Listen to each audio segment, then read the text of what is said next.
the local brews are not illegal. These are part of our culture, part of the traditional, the African jurisprudence, okay?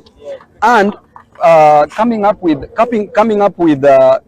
laws that are protecting these local brewers, because for a person to resolve to be selling changa or muratina or busa, this is a person who has reached rock bottom, and this is a person who needs salvation, the economic salvation.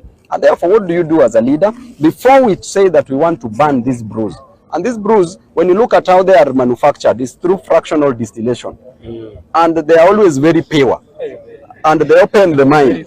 But we don't encourage excessive consumption of these local brews. You consume for thy stomach's sake, okay?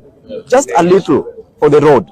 But the government needs to provide solutions in terms of jobs, so that at least those who are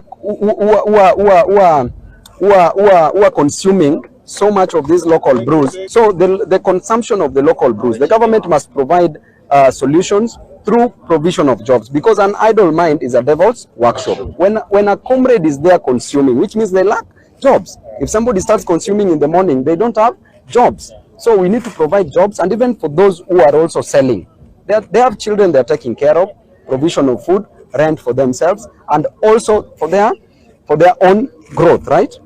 Paying school fees to for their children. So the government must come up with measures before even going deep into that. But I don't support that excessive consumption. And for the brewers who are brewing and adding certain things like formalin, that you are already getting preserved as you are walking, that is promotion of death. That is not good. Okay.